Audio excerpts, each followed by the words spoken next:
staying, I guess, above the fray, people like Duncan Hunter, congressman from California. Congressman Hunter is on the line with us. Congressman, how are you? Hey, doing great, Phil. How you doing? Doing great, doing very well. Wonderful. Now, I was looking at your bio. I want to ask you one thing about this. You always, when we talk about your service in Vietnam, and you say you didn't do anything outstanding, but that you actually served with some outstanding people. You actually got the Bronze Star, didn't you? Yeah, but that was a show-up medal. That's not a Bronze Star for valor, which is a decoration for bravery. That's something that lots and lots of folks got, and not a bad thing to get, but it doesn't denote heroism. And I actually did have a pretty easy tour because I was in Vietnam, Phil, in 71, and my old unit, the 173rd Airborne, and later on C Company 75th Rangers, had some extraordinary times in the mid 60s. And during the Tet Offensive, and there's lots of great heroes in those organizations.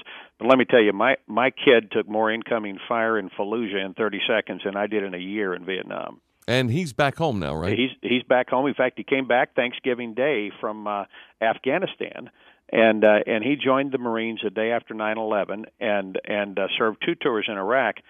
He'd gotten out. He'd finished his hitch and was helping me in this presidential race. And he'd made some speeches for me, and he decided he's better than the old man. So he filed for Congress himself. And 2 days after he filed to run for Congress, he got pulled back in out of the reserves, along with 1,700 other Marines. And so he did another tour, this time in Afghanistan. And he got back on Thanksgiving Day. So he's back right now, and he's gearing up his race to run for Congress. He's a good guy. He walked down and quit his job the day after 9/11. Had a high-paying job in San Diego. Walked down and quit it. Walked into the Marine recruiters and said, "Sign me up." Wow, and, a great guy. That's sacrifice, isn't it? It's tough to leave your wife and baby and go off. On the other hand, I think it's a great career, and I would recommend it to any young man or woman is to join the U.S. military right now. It's a great profession, and you serve your country. And you'll have a real feeling of accomplishment. Now, as you're watching this race, and we're talking with Congressman Duncan Hunter, who's running for president, you're watching this race, you see Huckabee just skyrocket. What do you attribute that to?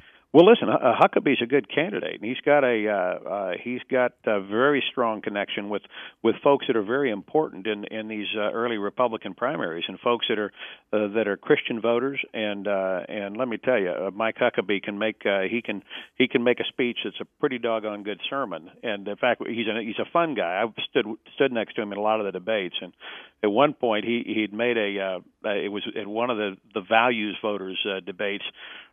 He turned to me and said, "Pass the plate, Hunter." I mean, he had a great response from the crowd, and he's a good preacher. He's also a good politician. He's got a good personality, and he's a solid guy. But he's a nice guy. But I look, like him. But you've got everything he's got, plus a couple of things. You've got this illegal immigration thing. This should come back to bite him. This guy has supported amnesty. He has been outraged when the Iceman cometh into his state and tried to like the Tyson plants and things like this.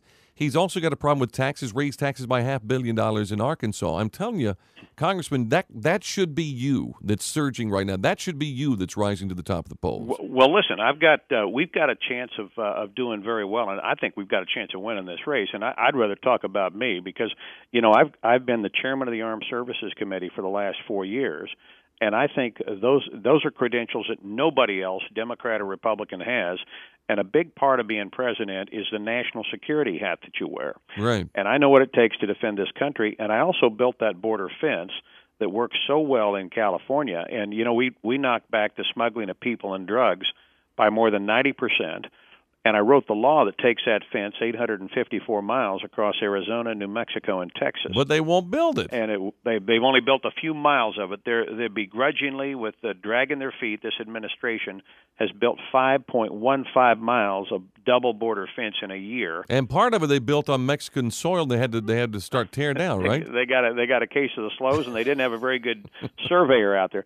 But listen, it's tough to run to do a nationwide race coming off of a off of 152nd of one state, and that's what I've got, or 153rd. I've got the 52nd congressional district in California. But listen, we're gaining traction. We won the Texas straw poll among elected Republican delegates to the Texas State Convention. We won the Arizona straw poll among elected Republican leaders in Arizona, and I tied Giuliani and McCain early this year at 22%.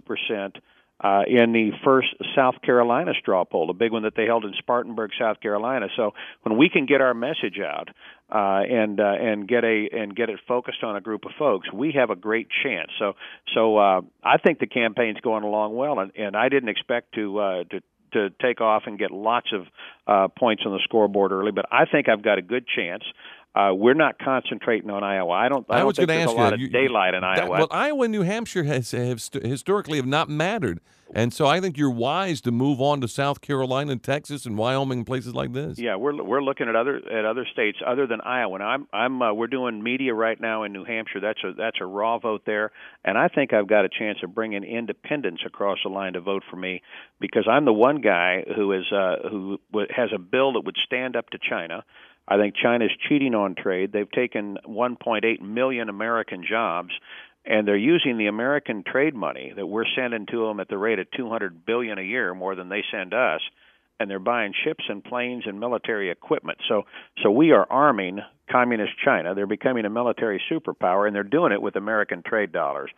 I think that message, the message that we have to stop that, keep our military strong, and also create a new era of opportunity for our young people coming back from places like Iraq and Afghanistan. I think that message resonates with the people in New Hampshire, and independents as well as Republicans and Democrats. So we're working it hard there. Yeah, it ought to resonate with everybody. Let me run this by you, Congressman. We're talking with Congressman Duncan Hunter from California, who's running for president.